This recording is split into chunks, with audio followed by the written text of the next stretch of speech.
Hello, my beautiful bookish people. My name is Victoria, your bookish sock, comfy queen. And I've been having another crazy week with family emergencies, so this is a little late. But today I'm going to do my 100 subscriber Q&A because that's a thing that I decided to do. So here we are. I sent this question out on Twitter, and I will show the questions as I go through them via editing Victoria somewhere on the screen. So let's begin. How are you liking BookTube so far? So far, BookTube and BookTwitter have been really great, positive spaces for me to be. And I've also found some really fantastic recommendations because of them. Because part of the reason I didn't read for so long was because I couldn't find recommendations for what I really liked to read. And for some reason, until one of my friends was like, hey, have you checked out BookTube or BookTwitter yet? I was like, what is that? And give it to me in my life. So it's been pretty great. Sometimes I feel kind of bad though, because there's a lot of people I like to try to watch, but like when I get really stressed out like I am right now, I don't want to think about books because books are a goal of things for me to do, and I haven't been able to read, and then that makes me sad. So then watching BookTube also makes me sad because I'm like, there are so many good books that I just can't read right now. And then I feel bad because I get behind on people's videos. It's a whole thing. But it's okay. It's fine. Everything's fine. Next question is, what is a book that you think would be a great TV show? I'm gonna go with the Illuminae Files trilogy because it's already practically written as a screenplay. I mean, it isn't if you've read an actual screenplay, but it's like a nice hybrid in between a normal book and a screenplay. So I think it would be really, really easy to adapt these. And the next question is, what is my autobuy author? And for that, I think you can kind of tell from the shelf. It's pretty much J. Kristoff and Victoria Schwab. By the way, am I doing a good impersonation yet? I hope so. I love her. She's such a wonderful person. But seriously, if you follow Victoria Schwab on Twitter, she seems like the kindest, most uplifting person ever. And she's so relatable. And she's just goals, okay? I love her. Next question is audio, ebook, or book? And for me, that really depends because I love them all. I would say that my number one is probably actually going to be audiobooks because, hold on, don't get mad at me yet, because when I was a kid, my grandma would send me audiobooks. I don't know if anybody's familiar with the Recorded Books Library, but this is one of the things I had growing up. And there are a lot of times where I'm reading a physical book and I just can't get into it, but if I have the audio version, I'm much more likely to read it.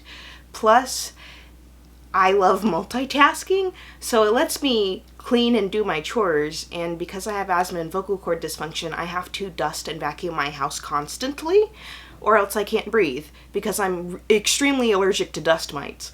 So I can listen to a book and dust and vacuum at the same time, which is great. It makes really mundane tasks much more bearable. But if I don't like the narrator, then that's not going to cut it for me. And I'm much more likely to reread an audiobook if I like the narrator. But there are some times where I just can't do that. And sometimes I do want to just sit down and read the physical copy. When I originally read the Shades of Magic trilogy, as you can see, I have the first one and the last one, but I'm working on the middle one. But I listened to it and the narrators were great, but I also kind of wondered how it would be if I sat down and I read the physical book. And so now I have the regular physical books, plus the special editions have special stories included in them as well, so sometimes I like to have both copies. Or sometimes I just want to sit down and read a real book. Now, if I'm traveling, though, I greatly prefer an ebook or an audiobook because, I mean, don't get me wrong, I love my physical books, but I don't want to carry a chonker with me when I already have to carry my medical equipment and who knows what else when I travel places. Like, I have weight limits, and my weight limits are already taken up by other things. So I greatly prefer my Kindle in that instance. Plus, sometimes when I'm reading at night, I prefer a Kindle because my book light annoys my husband a little bit. Like, he'll still let me use it and stuff, and it's fine, and we can do that and be next to each other. But the Kindle doesn't bother him nearly as much, so out of a courtesy, I do prefer a Kindle over a physical book. But if I'm really into a physical book and I have to go to bed, then you better bet I'm breaking out my book light. Next question. Favorite book so far this year? I'm gonna have to go with either the Villains series by V.E. Schwab, which is vicious and vengeful, or, I mean, I've already talked about this before, but the Nevernight Chronicle. And as you can see, I'm still working on getting the middle books for these. I don't know why I have a tendency for getting the first book and the last book. Well, actually, I do know why on this. This was on really good sale. This one I bought the day it came out because I needed it in my life, and I originally rented these from the library. So I'm still waiting for the second one to go on sale. But I really, really enjoyed those two series, and I think I talked about them already. If I have, I will link them in the description box. Next question. My least favorite trope. I would say retellings that are worse than the original. Like, unless it's being changed enough to make a real difference, then don't fix what isn't broken. Like, if you want to change it enough to where it's a completely different story, but it definitely reminds you of the original, I'm fine with that. But if you're just doing really small tweaks and it's not going to be as good as the original, then I don't want it. That's a problem that I had with reading an anthology earlier this year, which I'll put somewhere on the screen.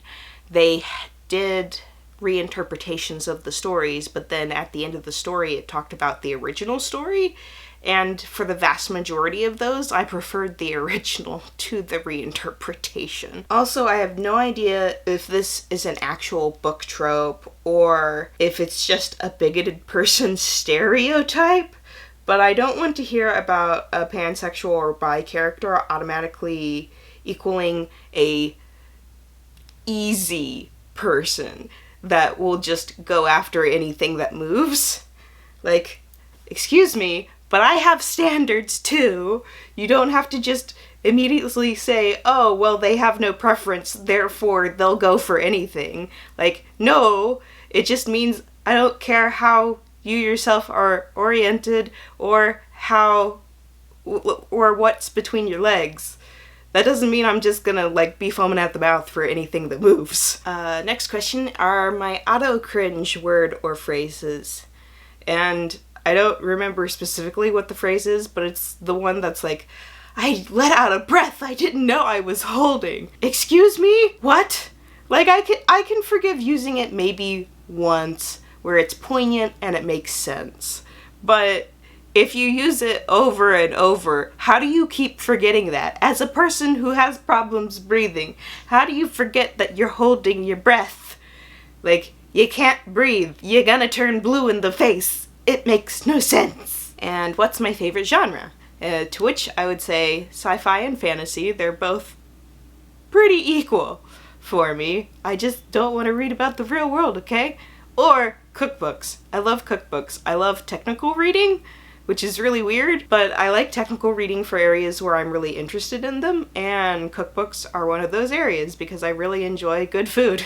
And it's a lot cheaper for me to make my own good food than it is to go buy it because the girl isn't ballin' yet. So I make the good food and it is wonderful. Next question. Where do you see your channel in 2 years from now? Wait. I usually don't try to think too terribly far in advance because, like, if you asked me a few years ago what I would be doing now, I probably would have told you I would have been an intel officer or an air battle manager for the Air Force. Obviously, my autoimmune functions decided to come back with a vengeance, so I can't do that anymore. And then I was working in information security, and then that just got way too stressful. So here I am now on BookTube, doing BookTube things and trying to get my health back on track. But hopefully I'll still be talking about loads of books that I have been enjoying or cringing at, one of the two, because sometimes when I read a bad book that's just so horrific, I just have to keep reading to see how absolutely horrific it is. And then I'll talk about it. But hopefully by then I'll have enough watch time and enough subscribers to where I can monetize the channel and actually pull in a passive income for my family. That would be really nice.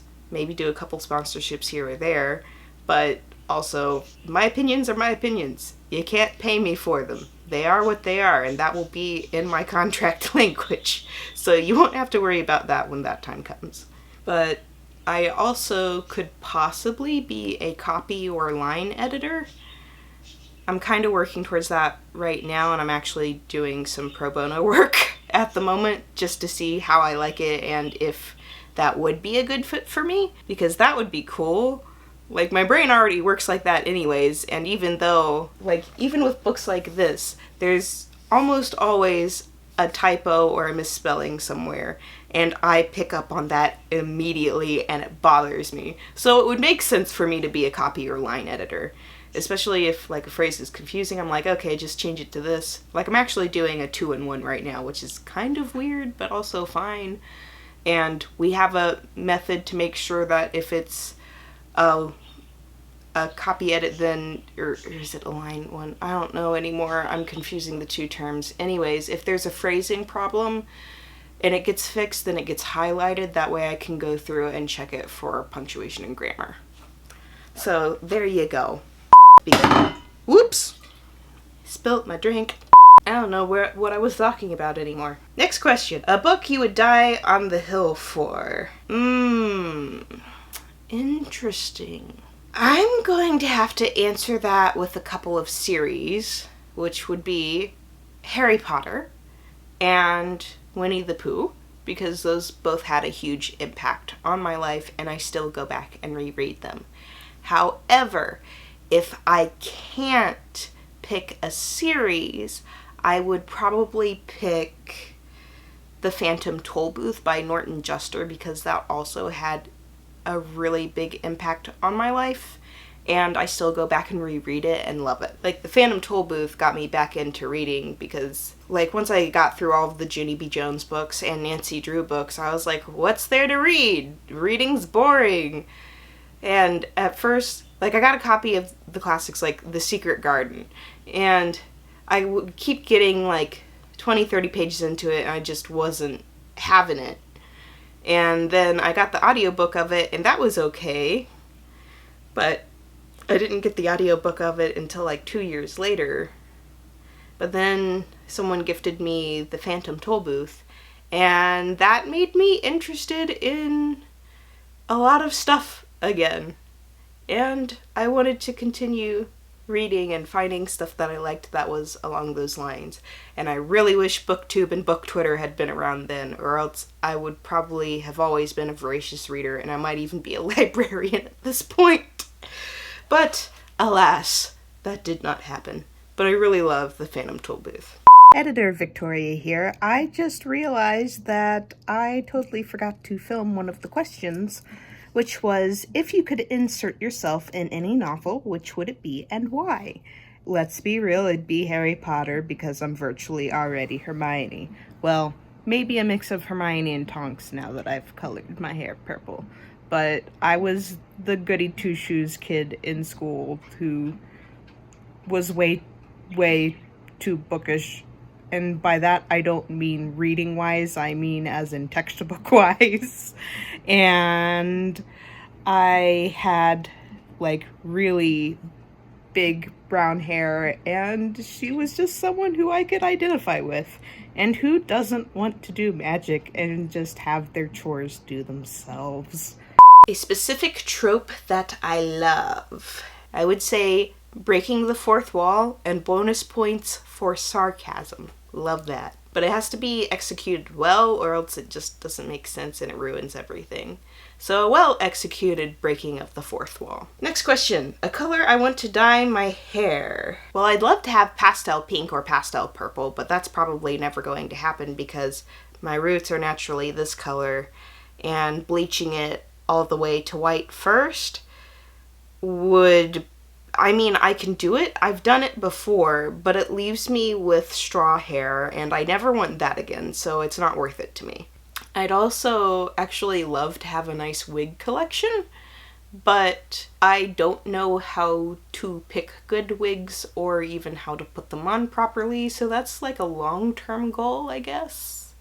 Because I would want a wig that you couldn't really tell is a wig and that I could actually wear out and it wouldn't just immediately fall off my head. But I've heard that those are really expensive and I'm not sure that I want to spend the money on that, even if I did have the money for it. I don't know. So in the meanwhile, I have purple. What is a genre I want to read more? Fantasy and sci-fi filled with sarcasm. So basically, J. Kristoff, keep writing. I need all of it. Just all of it. And also, I need the third book for the Archive series by Victoria Schwab. That would be great. That would be fabulous. I know that that's not sarcasm, but I really enjoyed that series. And it got lumped into like a 2-book special as a 2-for-1 in one book. But now that she's like becoming uber popular and stuff, I think she is planning on writing the third book and I'm super excited for that. What are my favorite pair of socks? Well, these are dirty right now, so I'll have to slap a picture up here. But I have these really cute like Japanese socks that say on the bottom, "No, you act normal." And it's like this girl feeding a couple of squirrels and like one's on her head and one's like standing out beside of her and they have apples. It's just really funny because I'm like, what? I don't have to be normal. No, you act normal. And then I love basically any kind of fuzzy socks. And last question, what brand of hair dye do I use to get that vibrant shade of purple? To which I would say Arctic Fox. They're a vegan hair dye company and their stuff smells really good. It's non-damaging dye. It smells really good. I don't know if they flavor all of their dyes and change the flavors, but the Purple Rain one that I use smells like grapes. And then my hair smells like grapes for like a week and it's fabulous. And obviously to get this vibrant of a shade, I had to bleach my hair, and we took it up pretty light to get this. And this is after 3 or 4 weeks of washings, and it's gotten this light color. But I really, really like the Purple Rain when it first goes in for that first week, because it's really, really dark, and it just makes my vampiric soul very happy. So that's all I got for you today. Thanks for sticking around and for subscribing to my channel. And hopefully we finally have this nonsense with all of the family emergencies figured out, and I'll see you next week. Okay, bye!